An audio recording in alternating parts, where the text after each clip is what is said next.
Welcome to Suman TV. నేను మీ నవీన్. ప్రస్తుతం మనము ట్రీట్మెంట్ రేంజ్ హాస్పిటల్లో ఉన్నాము. మనతో ఉన్నారు laparoscopic surgeon and laser surgeon doctor Sridhar Reddy garu. Hi sir, నమస్తే అండి.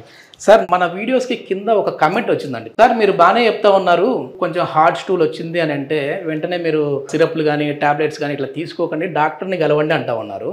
మరి నాకు 2 రోజులకు ఒకసారి ఇట్లా వస్తూనే ఉంటుంది, 2 రోజులకు ఒకసారి డాక్టర్ దగ్గరికి వెళ్తే బాగుండదు కదా అంటున్నారు. అసలు డాక్టర్ని ఎప్పుడు విజిట్ అవ్వాలి సార్? అంటే మోషన్ అనేది గట్టిగా వచ్చినంత మాత్రాన డాక్టర్ని కలవాలా, ఎప్పుడు కలవాలి? When to meet, when to treat అనేది చాలా ఇంపార్టెంట్.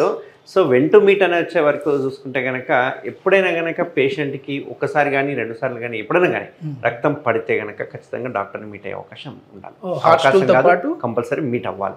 అంటే హార్డ్ స్టూల్ పోయిన తర్వాత ఎప్పుడైనా మోషన్లో కనుక రక్తం అంటినట్టుగా కనపడం కావచ్చు, లేకుంటే కమ్మోడంతా మోషన్ తోటి చిమ్మినట్టుగా కావడం కావచ్చు, గట్టి మోషన్ పోయిన తర్వాత విపరీతమైన మంట నొప్పి వచ్చింటే కనుక అది ఫస్ట్ అటాక్ కానీ సెకండ్ అటాక్ అని అవ్వండి, ఖచ్చితంగా డాక్టర్ని మీట్ అవ్వాలి. ఎందుకు మీట్ అవ్వాలి అంటే మనం దీన్ని అక్యూట్ ఫీచర్ అంటాం. అంటే చిన్న చీలిక ఉందనుకోండి, హీల్ చేయడం చాలా ఈజీ, సర్జరీ లేకుండా హీల్ చేసే అవకాశాలు ఉంటాయి. అట్లా కాకుండా కంటిన్యూస్గా అదే టైప్ ఆఫ్ మోషన్ పోతూ ఉన్నారనుకోండి, ఆ కట్ అయిన చోట గట్టిగా పెద్దగా కట్ అయిందనుకోండి, దానికి అప్పుడు సర్జరీ అవసరం పడుతుంది. సో ఇప్పుడు నా దగ్గరకు వచ్చే పేషెంట్లకు కూడా ఒకసారి మోషన్లో గట్టిగా పడంగానే, ఒకసారి రక్తం పడంగానే నేను సర్జరీ ఎప్పుడు నేను చెప్పాను.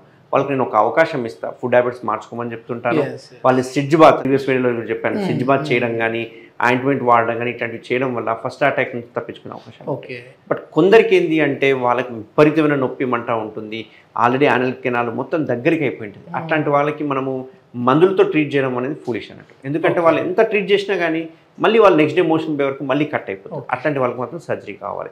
సో పైల్స్ కావచ్చు, లేకుంటే ఫిషర్ కావచ్చు, ఏదైనా కనుక రక్తం పడ్డా, గట్టి మోషన్ పోయినా, విపరీతమైన మంట నొప్పి మోషన్ పోయిన తర్వాత ఉన్నా, అండ్ ఒక రకమైన డిస్కంఫర్ట్ ఉన్నా కానీ, అండ్ ఇంకో ఇంపార్టెంట్ ఏంటంటే ఏదైనా షెగ్గడ్డలు, కూర్చొనికి రాకపోవడం, ఫీవర్ రావడము, స్వెల్లింగ్ లా కనిపించడము, ఇట్లాంటివి ఉంటే మాత్రం ఖచ్చితంగా విజిట్ కావాలి.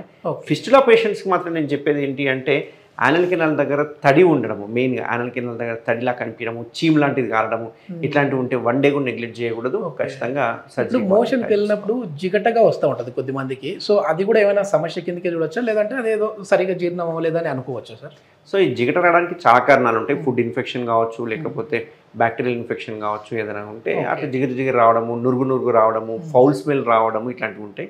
అది మందులతో ట్రీట్ చేసుకుంటే సరిపోతుంది, దానికి ఎటువంటి చికిత్స. పైల్ సర్జరీకి సంబంధించి ఎట్లాంటి స్పెషాలిటీ ఉంది ఇక్కడ? సో ట్రీట్మెంట్ రేంజ్ హాస్పిటల్ అనేది లేటెస్ట్ ట్రీట్మెంట్స్ ఏవైతే ఉన్నాయో, అవైలబుల్గా ఉన్నాయో అట్లాంటివన్నీ మనం ఇక్కడ పెట్టడం జరిగింది. దీనికి కొన్ని పేటెంట్ రైట్స్ కూడా ఉన్నాయి. మనం చేసే టెక్నిక్స్ కావచ్చు, మన దగ్గర దొరికే ఇన్స్ట్రుమెంట్స్ కావచ్చు, ఇట్లాంటి వాటికి అంటే ఇండియాలోనే ఫస్ట్ టైం మనము మన సెంటర్లోనే పెట్టడం జరిగింది. ఇండియాలో ఇంకే సెంటర్లో దొరికిన మిషనరీస్ కూడా మన దగ్గర ఉన్నాయి. దీనివల్ల అడ్వాంటేజ్ ఏంటంటే పేషెంట్ ఇమ్మీడియట్గా డిశ్చార్జ్ చేస్తాం, అది చాలా ఇంపార్టెంట్. ఎందుకంటే పాతకాలంలో చూస్తే కనుక కన్వెన్షనల్ మెథడ్లో చేస్తే, అంటే కోత మెథడ్లో చేస్తే 15 రోజులు బెడ్ రెస్ట్ ఉండాలి, తర్వాత కూడా జాబ్కి వెళ్ళక వాళ్ళు లీవ్లు పెట్టి వాళ్ళకి శాలరీస్ లాక ఇవన్నీ చాలా ఇబ్బంది పడేవాళ్ళు. ఇవన్నిటిని మైండ్లో పెట్టుకొని మన ట్రీట్మెంట్ రేంజ్ హాస్పిటల్లో లేటెస్ట్ ట్రీట్మెంట్ ఏంటంటే లేజర్ కమ్ స్టేప్లర్ టెక్నిక్. దీనివల్ల కంప్లీట్ హాఫ్ డేలో ప్రొసీజర్ కంప్లీట్ అయిపోతుంది. మనం మంచిగా ఉంటే కనుక హాఫ్ డేలో డిశ్చార్జ్ చేయడం జరుగుతుంది. లేదంటే నెక్స్ట్ డే డిశ్చార్జ్ చేస్తే వాళ్ళు 2 డేస్లో మళ్ళీ వాళ్ళ పనులకి ఎంత హార్డ్ వర్క్ అయినా సరే చేసుకోవచ్చు, అన్ని రకాల పనులు చేసుకోవచ్చు, ఎటువంటి పథ్యం ఉండదు. మళ్ళీ రికరెన్స్ రేట్ అనేది చాలా తక్కువ ఉంటుంది.